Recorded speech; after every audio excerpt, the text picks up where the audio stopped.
Hello and अस्सलाम वालेकुम, welcome to another vlog. ऐसा लगता है कि दुनिया के दो बड़े मेट्रोपॉलिटन सिटीज़ ने डिसाइड कर लिया है कि उनका मेयर जो है वो साउथ एशियन इमिग्रेंट मुस्लिम मेयर होगा। लंदन के सादिक खान के बाद अब न्यूयॉर्क ने भी अपना साउथ एशियन मेयर चुन लिया है, ज़ोहरान ममदानी की शक्ल में।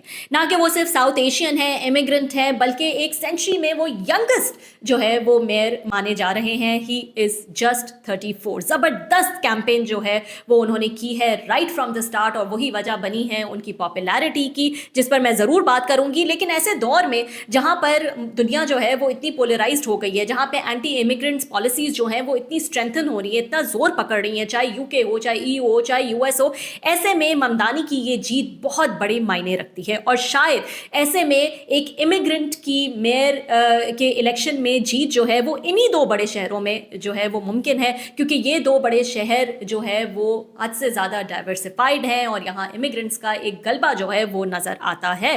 तो ये जीत जो है वो न्यूयॉर्कर्स ने चुना है ममदानी को अपने शहर को लीड करने के लिए। किसी ने उनको कहा कि ही सोशलिस्ट इन वॉल स्ट्रीट, किसी ने उनको इंस्टाग्राम पॉलिटिशियन कहा, किसी ने कहा Mamdani one by being himself. लेकिन ये सफ़र, ये प्रोसेस आसान ना था जब आपके मुखालिफ जो है वो ट्रंप जैसे हों। तो ट्रंप ने जो है वो फाइनेंशियली और थ्रेट्स देकर हर तरह से कोशिश की कि मुश्किलात जो है वो पैदा कर दी जाएं ममदानी के लिए। लेकिन यहाँ तक कि उन्होंने कहा कि मैं फंडिंग रोक दूंगा न्यूयॉर्क की अगर ममदानी जो है वो जीत जाएंगे। लेकिन ममदानी जो है वो क्या जवाब देते हैं अपनी विक्ट्री स्पीच में ट्रंप को? He says, Donald Trump, since I know you are watching, I have 4 words for you, turn the volume up. उनका ये कहना था और जो क्राउड है इट वेंट क्रेजी। इसके अलावा आगे वो ये भी कहते हैं, so hear me President Trump when I say this, to get to any of us you will have to go through all of us. यही यूनिटी का मैसेज है जो कि ममदानी ने right from the very first day अपनी campaign के शुरू किया, और आखिर तक ये यूनिटी का मैसेज ऐसे वक्त में वो लेकर चले हैं जिस वक्त में हम देख रहे हैं कि सोसाइटीज़, यूनिटी तो दूर की बात है, सोसाइटीज़ इस हद तक पोलराइज्ड हो गई हैं और इस हद तक एंटी इमिग्रेंट पॉलिसीज़ जो हैं वो ज़ोर पकड़ रही हैं। लेकिन Mamdani went against all odds और उन्होंने यूनिटी का मैसेज दिया। चाहे आप किसी रेस, किसी कल्चर, किसी बैकग्राउंड से भी ताल्लुक़ रखते हैं, आप न्यूयॉर्कर हैं। और यही वो मैसेज है जो कि लोगों के दिल को जाके लगा। ज़ोहरान ममदानी ने इलेक्शन जीत लिया, जिसमें उन्होंने 2 मिलियन वोट्स में से तकरीबन 1.03 मिलियन वोट्स जो है वो हासिल किए। और इनके बाद दूसरे नंबर पर जो इनके सबसे सख्त मुखालिफ रहे वो थे एंड्रयू कुमो, और 67 ईयर्स के एंड्रयू कुमो। इन इलेक्शंस की खास बात यह है कि ममदानी ना सिर्फ पहले मुस्लिम मेयर हैं, साउथ एशियन है, इमिग्रेंट है, बल्कि एक सेंचुरी से वो सबसे छोटे मेयर भी हैं न्यूयॉर्क के। He is just 34। और ये जो इलेक्शन पूरा रहा है ये 1969 के बाद इसमें सबसे बड़ा वोटर टर्नआउट भी रहा, जिसमें 2 मिलियन से ज़्यादा लोगों ने जो है वो वोट दिया। तो ये क्रेडिट भी ममदानी को जाता है, जिस तरह से उन्होंने वोटर मोबिलाइजेशन की right from the very first day. उन्होंने जिस तरह से अपनी कैंपेन लड़ी और लोगों को घरों से निकाला और वोट करने पर कन्विंस किया। इन इलेक्शंस में ममदानी के लिए 1 लाख वॉलंटियर्स ने डोर टू डोर जाकर जो है वो ममदानी के लिए कैंपेन की। कैंपेन स्ट्रैटेजी जो रही ममदानी की वो शुरू से जेन जी सेंट्रिक रही, उनको अट्रैक्ट करने के लिए रही। और जैसा कि मैंने कहा कि ज़्यादातर लोगों ने उनको ये भी कहा that Mamdani one because he was being himself. Being himself में ये है कि वो जेन जी के बीच में गए, उनको टारगेट किया। यहाँ तक कि अर्ली वोटिंग में 1,17,000 से ज़्यादा जेन जी वोटर्स ने हिस्सा लिया, जो 2021 की ओवरऑल पूरे इलेक्शन को अगर देखें तो उसमें 130% ज़्यादा है। प्राइमरी में भी, जो कि एक इनिशियल स्टेज होता है इलेक्शन का, प्राइमरी में भी यंग वोटर्स ने उनको बेहद सपोर्ट किया, तकरीबन 60% तक सपोर्ट दिया, जो पहली बार वोट करने वालों में बहुत बड़ा नंबर जो है वो माना जाता है। तो ममदानी ने ऐसा क्या जादू चलाया, ऐसा क्या किया, वो अब सबके सामने है। ममदानी ने टिकटॉक, इंस्टाग्राम, एक्स पर वायरल वीडियोज़ बनाई जिसमें वो रेंट फ्रीज की बात कर रहे हैं, वो फ्री बसेस की बात कर रहे हैं, वो $30 मिनिमम वेज की बात कर रहे हैं। तो अपनी कैंपेनिंग का जो टूल है वो तो उन्होंने वो इस्तेमाल किया जो कि जेन जी चाहता है, लेकिन उसमें उन्होंने बातें और पॉलिसीज़ और वादे भी वही किए जो कि जेन जी के या जो यंगस्टर्स हैं न्यूयॉर्क में उनके दिल को लगे, जैसे कि वेजेस, जैसे कि रेंट्स, जैसे कि फ्री बस फेयर। और उन्होंने यहाँ तक कि he did not shy away talking against Israel और अगेंस्ट जेनोसाइड। उन्होंने पैलेस्टाइन को भी जो है वो सपोर्ट किया अपनी बातों में, अपनी कैंपेन्स में। इसके अलावा कॉन्सर्ट्स में उन्होंने सरप्राइज अपीयरेंसेस दी, पॉपअप मार्च पार्टीज, हिप हॉप म्यूज़िक में उन्होंने जेन ज़ी के दरमियान जो है वो अपना एक कूल स्टेटस जो है वो बना लिया। 1 लाख वॉलंटियर्स में से यंग वॉलंटियर्स 50,000 से ज़्यादा थे जो डोर टू डोर जाकर ममदानी के लिए कैंपेन कर रहे थे। अब कुछ रीजंस देख लेते हैं कि क्या रीजंस बने ममदानी की जो ये इतनी बड़ी जीत है और इतनी अनोखी जीत है उस हवाले से। क्या रीजंस बने? कैंपेन तो एक रीज़न था, जिस तरह से मैंने कहा कि जेन ज़ी को जाके उन्होंने जो है यंग वोटर्स को निकाला, उनको अट्रैक्ट किया through social media, creative TikToks video बनाई। कभी वो हैलोवीन पार्टीज़ में नज़र आते थे तो कभी हाथ से बिरयानी खाते हुए नज़र आ रहे थे, कभी यंगस्टर्स में रैप करते हुए नज़र आ रहे थे, तो कभी सबवेज में जो है वो आम लोगों के साथ वीडियो बनाते हुए नज़र आए। लेकिन स्टैट्स कुछ देख लेते हैं जो वोटर स्टैट्स आए हैं वो क्या बताते हैं। वोटर स्टैट्स ये बताते हैं कि 18 से 29 एज ग्रुप जो है उसके वोटर्स जो हैं वो सिर्फ 11% वोटर्स जो है वो नज़र आए ओवरऑल वोटिंग में, और जिसमें जो है वो स्वीप कर गए हैं ममदानी। इसमें कोई there is no doubt about that, इसमें कोई दो राय नहीं है। लेकिन जो ओल्डर एज ग्रुप है यानी कि 40 अबव, 40 से लेकर 64 तक या 30 से लेकर 64 तक, उसमें भी ममदानी को क्लोज कंपटीशन ममदानी ने दिया है अपने मुखालफों को। और यही वजह बनी है कि जो स्वीप तो किया उन्होंने यंगर जनरेशन में, लेकिन वो डिसाइसिव फैक्टर नहीं था, क्योंकि जो ओल्डर एज ग्रुप है उसमें भी वो या तो क्लोज नज़र आए, बहुत क्लोज मार्जिन से वो हारे हैं या फिर वो जीत गए हैं। तो ओवरऑल अगर एज ब्रैकेट हम देखें तो पूरे उस पर ही जो है वो ममदानी छाए रहे वोटर परसेंटेज पर। यंग वोटर्स क्योंकि कम थे उसको भी उन्होंने स्वीप किया, लेकिन ओल्डर जनरेशन जो है वहाँ पर भी उन्होंने ज़बरदस्त जो है वो सपोर्ट हासिल की। इसके अलावा जो सबसे बड़ा टूल जो है वो नज़र आया ज़ोहरान ममदानी का, जो उन्होंने अपनी पूरी कैंपेन में यूज़ किया, वो है इमिग्रेंट्स के हक़ में बात करना। एक ऐसे दौर में, एक ऐसे वक्त में जब दुनिया भर में जो है वो इमिग्रेंट्स के ख़िलाफ़ मूवमेंट्स जो है वो ज़ोर पकड़ रही हैं, चाहे वो यूके हो, चाहे वो EU हो, चाहे वो US हो। ऐसे में ममदानी जो है he went against all odds और उन्होंने इमिग्रेंट्स के हक़ में जो है वो बात की। और ज़ाहिर है बात जो है वो न्यूयॉर्क मेयर की हो और इमिग्रेंट्स के हक़ में बात ना हो तो जीतना जो है वो काफ़ी मुश्किल नज़र आ जाता है। और इसी को जो है वो समझा ममदानी ने और इसी को अपना सेलिंग पॉइंट जो है वो बनाया थ्रू आउट द कैंपेन।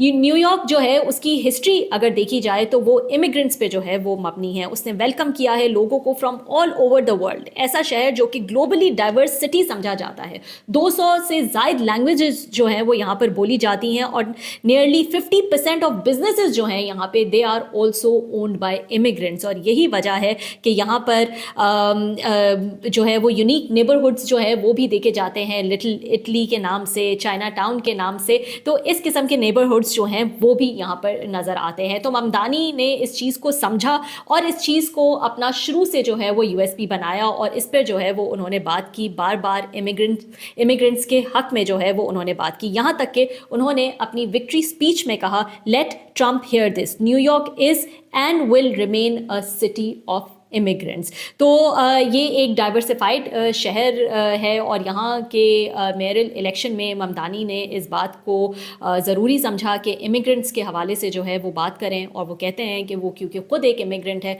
तो लोग जो वहाँ पर हैं वो भी उनसे रिलेट कर सकते हैं। इसमें एक इंटरेस्टिंग फैक्ट ये है कि ममदानी की मोदी और नेतन्याहू के ख़िलाफ़ सख्त तनकीद रही, जबकि जो न्यूयॉर्क में इंडियन डायस्पोरा है वो ज़्यादातर वो जो है वो BJP सपोर्टर्स हैं और जूस की भी एक बड़ी तादाद जो है वो वहाँ पर पाई जाती है। लेकिन इसके बावजूद नेतन्याहू पे तनकीद करने से पहले या जो नेतन्याहू कर रहा है उसको जेनोसाइड कहने से पहले जो है वो ममदानी लड़खड़ाए नहीं। यहाँ तक कि मोदी को भी कॉल आउट किया और जो गुजरात मैसेकर हुआ उसके हवाले से भी उन्होंने बात की। उनके अपने वालिद जो है उनका ताल्लुक भी गुजरात से है और इस पर जो है उनको बहुत क्रिटिसिज्म भी आया। ट्रंप ने भी उनको चैलेंज किया, उनका जो इजराइल गजा स्टैंस है उसको भी कॉल आउट किया, सोशलिस्ट पॉलिसीज़ को कॉल आउट किया और मुस्लिम बैकग्राउंड की वजह से भी उन पर बहुत ज़्यादा तनकीद हुई। डोनाल्ड ट्रंप ने पर्सनली उन पर ज़ोरदार हमले किए, उन्हें ज्यू हेटर और कम्युनिस्ट तक भी कहा और जैसा कि मैंने बताया कि उनको कहा कि उनकी फंडिंग जो है न्यूयॉर्क की वो रोक दी जाएगी अगर ममदानी जो है वो ये इलेक्शन जीत जाते हैं। लेकिन इसके बावजूद जहां ममदानी ने इमिग्रेंट्स के लिए फेवर में बात की वहां उन्होंने मोदी और नेतन्याहू के अगेंस्ट भी बात की। तो ये भी जो है वो बड़ा एक इंटरेस्टिंग फैक्ट है और उसके बावजूद भी जो है वो ये न्यूयॉर्क के मेयर इलेक्शन जीत गए।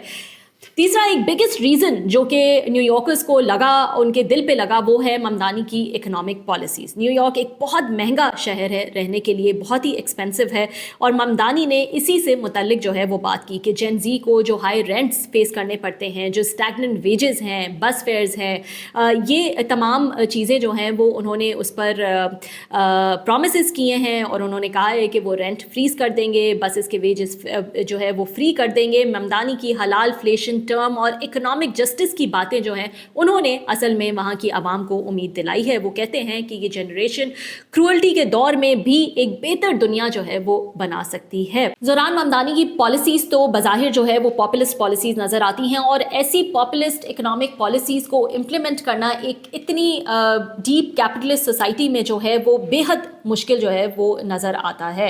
एक तरफ ये शहर वॉल स्ट्रीट का घर है जहाँ लॉबिस्ट और बिलियनर्स जो हैं वो हर कदम पर खड़े होते हैं, और दूसरी जाने ममदानी की सोशलिस्ट प्रॉमिसेस हैं, यानी कि fare free buses, rent freeze, $30 minimum wage by 2030, public child care. ऐसे पॉपुलिस्ट वादों को इम्प्लीमेंट करना बहुत मुश्किल हो जाता है, करीबन इम्पॉसिबल वो नज़र आता है। लेकिन ममदानी जो है वो उन पाकिस्तान की तरह ऐसा नहीं है कि जो नैरेटिव है बस उसी पे जो है वो काम चलता रहे। ममदानी जो है वो आंसरेबल हैं न्यूयॉर्क की आवाम को, जो वो पॉलिसीज़ लेकर आए हैं, जो वादे उन्होंने किए हैं कि वो उसको कितना पूरा करते हैं, क्योंकि जैसा कि मैंने कहा कि वो आंसरेबल होंगे न्यूयॉर्कर्स को, जिन्होंने अगेंस्ट ऑल ऑड्स जाकर जो है उनको मेयर चुना है। इसके अलावा जी बात कर लेते हैं 27वीं तरमीम के हवाले से। बिलावल का जब से ट्वीट आया है तब से बातें जो है वो बहुत सारी हो रही हैं, लेकिन कोई ड्राफ्ट, कोई ऐसा मुसवदा जो है वो सामने नज़र नहीं आया है जिस पर कोई बात हो सके, जो पब्लिक डोमेन में जो है वो नज़र आए। अब हुकूमती जो इत्तेहादी हैं उनकी हम क्या बात करें, जब एहसन इकबाल साहब जो हैं वो भी 10 दिन पहले तक कह रहे थे कि ऐसी कोई चीज़ नहीं है, हमें नहीं पता कि ऐसी कोई चीज़ आ रही है। तो मतलब दो चीज़ें हो सकती हैं, या तो वाकई आप लोगों को नहीं पता होता, वाकई जो है वो आप लोगों से पूछा नहीं जाता इस किस्म का एक बड़ा कॉन्स्टिट्यूशनल अमेंडमेंट करने से पहले, या फिर जो है ये लोग झूठ बोल रहे होते हैं। अब झूठ क्यों बोलते हैं, ऐसी क्या दो नंबरी इसके पीछे हो रही है कि इसको आवाम से, लोगों से जो है वो छुपाने की ज़रूरत है, इसको हिडन रखने की ज़रूरत है, कोई सीक्रेट जो है वो रखने की ज़रूरत है। कहा यह जा रहा था कि बड़ा ज़बरदस्त स्ट्रोक जो है वो बिलावल ने खेला है, और उन्होंने जो है वो देखें सबसे पहले जो है वो ट्वीट कर दिया है और पब्लिक में जो है वो ये ले आए हैं ये मुसवदा। लेकिन बात ये है, कल भी मैं आपसे कह रही थी कि ऐसा लगता है कि ये 18th अमेंडमेंट की, पॉपुलेशन की, एजुकेशन की, NFC अवार्ड की, ये सारी बातें जो हैं ये एक डिस्ट्रैक्शन है, और मकसद सिर्फ यही है कि आर्टिकल 243 को अमेंड किया जाए। तो बिलावल या पाकिस्तान पीपल्स पार्टी अपनी विक्ट्री भी दिखा देगी कि देखें हमने 18th अमेंडमेंट को रोल बैक नहीं होने दिया, हमने NFC को बचा लिया, हमने एजुकेशन, हेल्थ, पॉपुलेशन जो भी है इसमें शामिल है चीज़ें, उनको जो है वो हमने बचा लिया है, और उसी दौरान जो है वो इस अमेंडमेंट को सपोर्ट भी कर लेंगे और अपनी विक्ट्री जो है वो भी मनवा लेंगे कि देखें हमने जो है वो अपने सपोर्टर्स, वोटर्स को वो ये चीज़ बेच देंगे कि देखें हमने जो है वो बचा लिया है 18th अमेंडमेंट को, जिसकी हम हमेशा से जो है वो मुखालफत करते आए हैं। तो असल हदफ जो है वो आर्टिकल 243 की अमेंडमेंट है, जो कि बैरिस्टर अकील अपने मुंह से खुद कह चुके हैं कि ये प्रायोरिटी जो है वो नज़र आती है। क्योंकि 18th अमेंडमेंट हो गई या NFC हो गया, उस पर पाकिस्तान पीपल्स पार्टी की पोजीशन क्या है वो तो हम सब जानते हैं कि वो किसी सूरत जो है वो इसको नहीं होने देंगे। लेकिन पंजाब भी जो है वो इस पर नहीं मानेगी। वो क्यों चाहेगी कि उनका इतना बड़ा जो एजुकेशन बजट है 25% का, वो वापस जो है वो वफाक के पास चला जाए, जब वो इतने सारे जो है वो इनिशिएटिव्स ले रहे हैं। तो ये किसी भी तरह से जो है वो डुएबल नज़र नहीं आता। ये पाकिस्तान पीपल्स पार्टी इस पर किसी भी तरह से जो है वो बात नहीं करेगी। तो इसको just for the heck of it जो है वो उसमें डालना, एक डिस्ट्रैक्शन क्रिएट करना और फिर एक नैरेटिव बनाना कि देखें हमने जो है वो इसको बचा लिया है, और असल हदफ जो है उसकी आड़ में असल हदफ आर्टिकल 243 में अमेंड करना है, और वो जो है ताकि बासानी हो जाए। मैं सुन रही थी राना सनाउल्लाह जो है वो कह रहे थे ये TV पे डिबेट करने की बात नहीं है, आर्टिकल 243 पार्लियामेंट में हो जाएगा। पार्लियामेंट में कौन सा जो है वो खड़े होकर कोई इस चीज़ पे मुखालफत कर लेगा। सो बेसिकली तो ये समझा जाए कि ये ऑलरेडी जो है वो डन है, कहीं भी इस पे डिस्कशन जो है वो नहीं होगी।